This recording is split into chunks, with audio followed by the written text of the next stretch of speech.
Bonjour tout le monde. Donc, jeudi, nous allons commencer avec le cours de traumatologie et on va voir les fractures. Donc, généralité sur les fractures.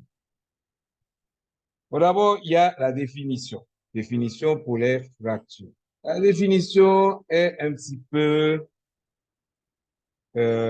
compliquée. Ainsi, comme on voit, donc, une fracture, c'est une solution. Oh, j'adore cette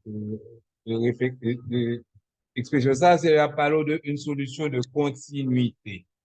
Alors, solution de continuité, expression ça, Vini, ça date du Moyen Âge. OK? Ça veut dire que comme Zoa est rupturé, donc, il prendront solution pour essayer de continuer plus ou moins fonctionner. Donc, c'est ce qu'on appelle la solution de continuité. C'est comme par exemple, la solution de continuité était proposée lors d'un divorce. Donc, divorce en fait, et puis qu'on y a, faut une solution pour nous continuer. Donc, solution de continuité, c'est lorsqu'il y a une rupture. Donc, le terme solution de continuité signifie rupture, interruption qui se présente dans la continuité de quelque chose de concret ou d'abstrait. OK? Et cette expression est utilisée aussi dans le vocabulaire de la chirurgie pour une fracture. OK?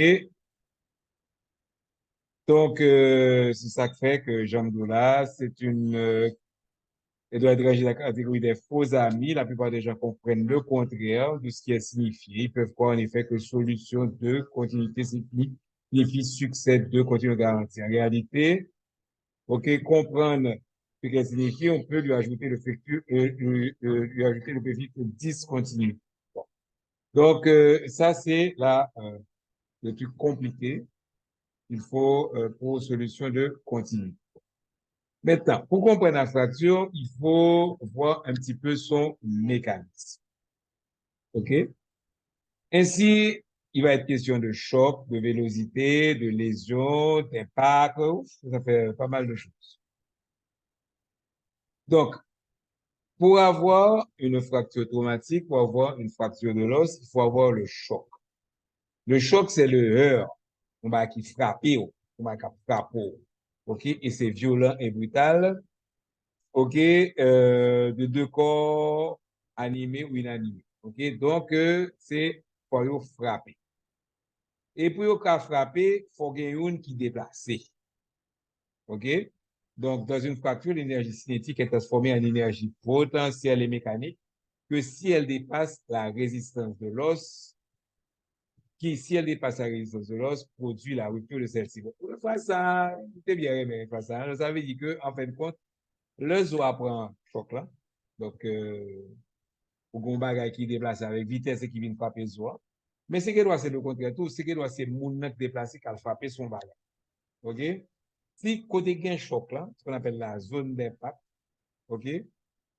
Si choc là, plus fort passer résistance zoan pral casser.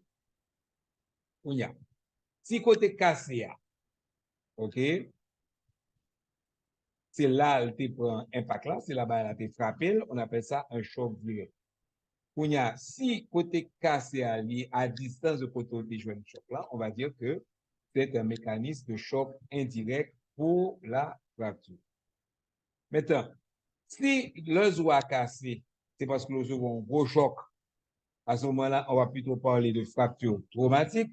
Mais si l'os a cassé, OK, choc là, pas fort, par exemple, le ou tombé, on va supposer casser un chou. OK, c'est ce qui arrive pour les personnes âgées. C'est que justement, Zoan n'est pas réellement en bonne condition. Donc, c'est pas, il n'y a pas besoin d'un choc violent. L'os a été fragilisé, ça peut être par l'ostéoporose, on verra ça plus tard, ça peut être par des tumeurs. À ce moment-là, on va surtout parler de fracture pathologique. Je vais venir avec quelques petites vidéos qui montraient exemple de fracture. Donc, on va le dire si c'est choc direct ou bien choc indirect. Là, ok, comme ça. Donc, au début, il m'a dit un flou, il m'avait peur. On va arriver dans 52 ans. Bon, mon qui faut, il y a des qui va mieux, même, pour là, pour là.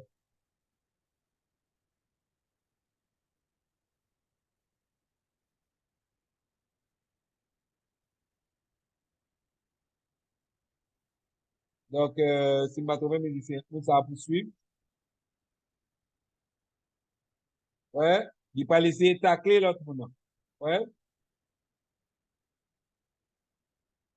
OK. Oups. On va peser bon bouton. Donc, on va revenir.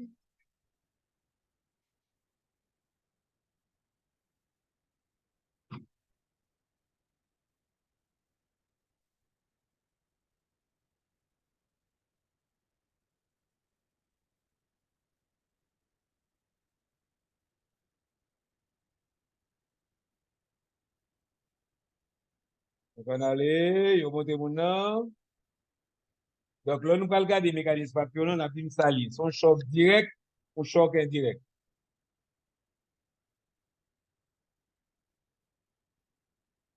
OK. Donc, ouais, pied a bien viré. Regardez bien. Tes pieds à terre.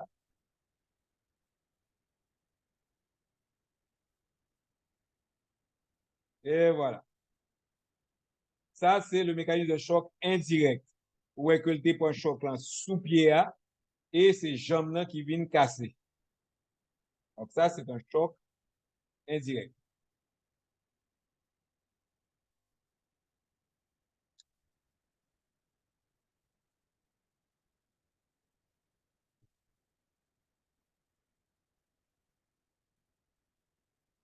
OK, bon. Normalement, on prend ça comme fracture, mais en fin de compte, c'était surtout une entorse, c'était une luxation de la cheville. Ouais. Il prend appui sur le sol là, et puis, wow. Donc, c'est justement pour les chocs indirects. Ouais, c'est pas directement sur le joie qui fait que le casser. Il y a mon deuxième vidéo. Et vidéo ça, il parle justement montre la notion de choc direct.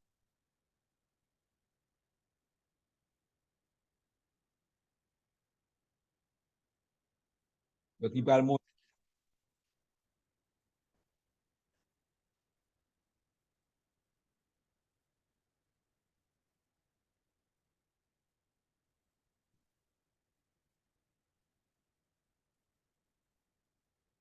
voilà.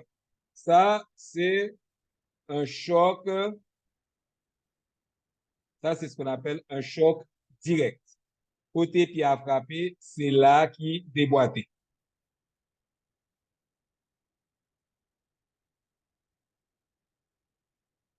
Bon, alors, c'est pas comme ça, vous remettez bah, au place. Owen. OK. Donc, ça, c'est un film parce que normalement, mon n'a pas qu'à remettre tête li rapidement comme ça. Encore une autre vidéo.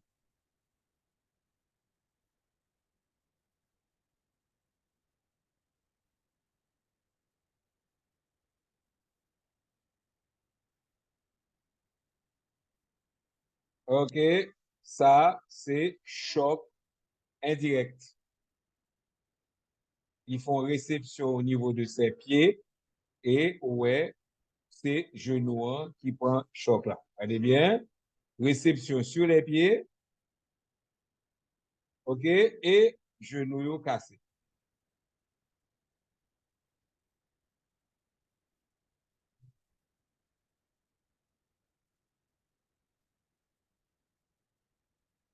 OK. Bon. Maintenant, le zo a cassé, il va l'essayer, font un genre pour le capran. C'est ce qu'on appelle la consolidation. Donc, pour avoir la consolidation, il faut la réponse tissulaire. OK? Il faut, donc on va voir la réponse tissulaire en cas de fracture, on va voir l'analyse descriptive et les modifications vasculaires. Donc, la réponse tissulaire des fractures, c'est intensité répulsante de chacun des tissus. Chaque tissu va agir en fonction et ça va varier en fonction du temps de zoa. Qui prend, par exemple, tout cas, si on phalange a plus de temps pour prendre que zo bassin, OK? Et puis, naturellement, si vous bien mettez conditions, par exemple, si vous mettez plate, tu vas mettre plate. Si ils ont été bien immobilisés, pas immobilisés. Et les tissus concernés, c'est 52 ans, la moelle osseuse. Alors, la moelle osseuse sont liquides liés. Parce que le nous garder, le j'ai en zone où est que moelle zoan, est solide. Non. Dans ce cas-là, moelle zoan, le monde a mouru, le bête a mouru, parce que le bête a mouru, moelle l'envie coaguler, ça fait que le bon bagage blanche ça. OK? Mais en fin de compte, la moelle osseuse, elle est liquide et remplie de graisse. Ensuite, nous avons arrebozoan, ça veut dire les corticales osseuses. Et naturellement, ça développe le périos et les muscles qui vont agir, les tissus environnants. Donc, au niveau de la moelle osseuse, on va avoir des cellules, les cellules ostéoprogénitrices. OK? Ce sont des cellules quiescentes qui, leur besoin, les transformer en ostéoblastes. OK? Et c'est eux qui vont commencer à fabriquer ZOA. OK? Mais l'activité de la moelle semble peu influencée par les contraintes mécaniques locales. OK? Au niveau des corticales, OK, ça dépend des conditions mécaniques. Ça veut dire que si vous êtes bien immobilisé, si vous collez de bout de zéro, OK? Donc, c'est peut-être ça. Ça a marché bien pour former ce qu'on appelle le cal périphérique. C'est le cal qui a fait en dehors. Ainsi, il faut ce qu'on appelle une réduction anatomique. Il faut une mise en compression des fragments osseux et stabilisation de fraction par fixation rigide. Périostan et tissu, ça va le faire. Périostan, il va le cellule, ça justement, qui va produire zone. Ça veut dire ostéoprogénitrice. OK? Et ces cellules, d'abord, on va le transformer en chondrocyte, donc il va le former cartilage. Puis, OK, le tourner ostéoblaste, OK, il va le transformer cartilage, ça, en os. OK? Maintenant, grosseur cal, ça, les os apprend, ce qu'on appelle le cal osseux. Grosseur cal dépend des contraintes appliquées. OK? C'est-à-dire que si par exemple, il y a un petit mouvement, ce qu'on appelle les micro-mouvements, on va avoir un gros cal. Si mouvement trop gros, OK, on pas un cal. Et si les os a bien fixé dans une plaque glissée, on va plutôt bien un cal endossé. Donc, les 4 phases pour la consolidation, c'est la phase inflammatoire, la formation d'un cal mou, la formation d'un cal dur et le remodelage osseux. OK? La phase inflammatoire. Donc, c'est 3 ou 4 jours. Dans la phase inflammatoire, vous allez avoir justement tout ce qu'il faut, tout ce qui se passe dans l'inflammation. OK? Donc, formation d'un hématome local, qu'on appelle hématome périfracturaire. Et il y a un facteur qui va déclencher inflammation. Ensuite, ce caillou est riche en fibrine. En plus, il y a tout vaisseau, tout caillou, ça peut le sortir, c'est pas seulement parce que le a cassé, ou il y a un vaisseau endosté, aussi qui va le saigner, mais ou il y a tout, OK, et les muscles qui entourent l'os qui va le saigner. Donc, le fait que vaisseau zo a fin, donc ou gen extrémité zo qui pas vascularisé, qui va mourir.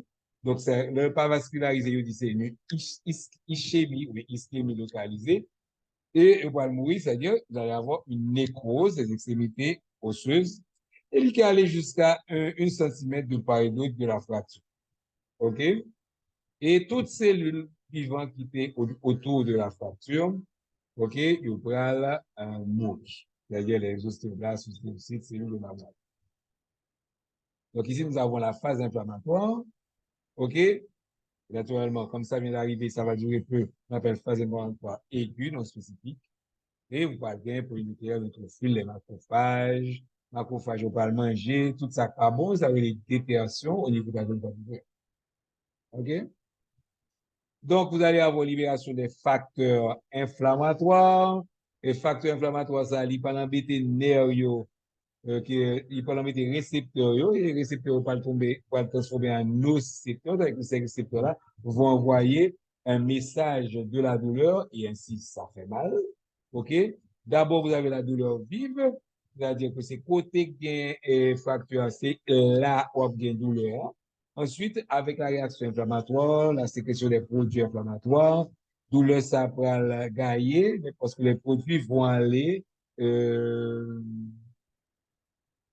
vont l'embêter et récepteurs de voisinage, je vais pas le simuler, mais c'est moi ça me l'a cherché, les récepteurs de voisinage qui vont transformer en nocicepteurs. Donc, vous avez la douleur sourde qu'on appelle encore une douleur en nappe. OK?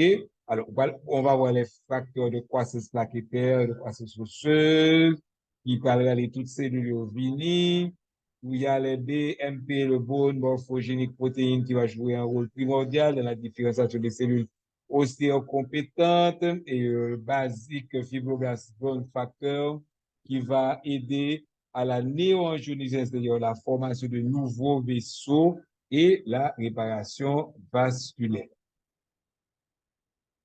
OK? Et c'est peut-être ça que je dis que, bon, réaction d'ANS, ça va réduire la réaction inflammatoire et pourrait favoriser la pseudarthrose. Donc, du moment que je vois une chance pseudarthrose, c'est pas recommandé pour que vous baille anti-inflammatoire. Alors, quelle est la clinique?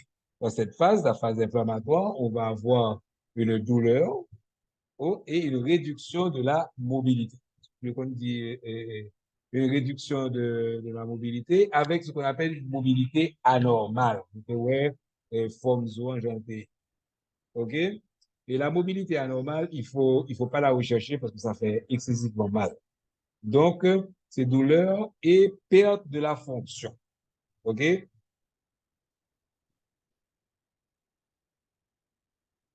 Ensuite, le cal va commencer à s'organiser et va former ce qu'on appelle le cal mou.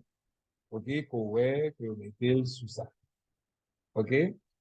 Et dans ce cal mou, OK, on va retrouver une partie de la mobilité. Donc, quittons un petit temps pour ne calibrer la bien. OK? Pour le cal mou. Vous allez avoir un petit peu de cartilage qui vont se former et ça va à peu près commencer à gommer l'os qui est cassé. Donc, lors de la constitution du calmou, ok, la clinique, on va retrouver une petite mobilité, mais pas autant qu'avant. Ok, il y aura beaucoup moins de douleur et la fonction, si c'est pas un membre qui va supporter le poids du corps, la fonction commence à reprendre. OK? Donc, ça, c'est la clinique de la phase. OK? Et à la radiographie, le cal sera un petit peu visible, mais pas trop parce que c'est surtout du cartilage.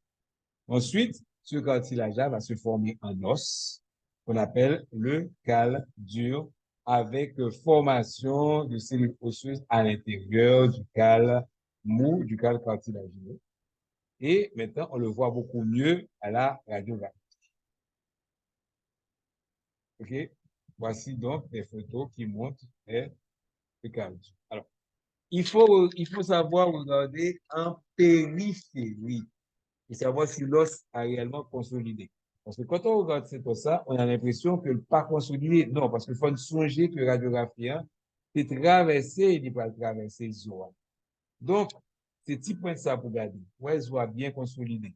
Comme il traverse zoa, on va retrouver le trait de fracture. Mais si vous regardez bozoyo, ce qu'on appelle les corticales ont consolidé, ça c'est un os qui a très bien consolidé. Donc, la clinique, on n'a plus de douleur, on n'a plus de mobilité, et là, vous avez la reprise de la fonction. Mais, ça qui formé, il pas semblé l'os original. Donc, peut-être ça, OK, zoa, on va laisser retourner, saltéyer en vent. OK? C'est ce qu'on appelle le remodelage. Et plus pour un jeune, plus le remodelage, il est fort. Par exemple, un petit monde qui, lors de l'accouchement, on m'a qui passé, il casse fémur, OK? Après 4-5 ans, l'on peut faire radiographie isolant, ou pas même moins que le décasse. C'est-à-dire que un adulte qui se casse son fémur, même après 40 ans après, on va voir que le fémur a été cassé. Pourquoi? Parce que l'adulte n'a pas un remodelage aussi fort que l'enfant. C'est pour ça que la plupart des fractures de l'enfant, c'est pour pas besoin d'opérer. Parce que si mon pral ranger. Voilà. Donc, c'était tout pour aujourd'hui. On se verra pour la continuité dans une prochaine vidéo.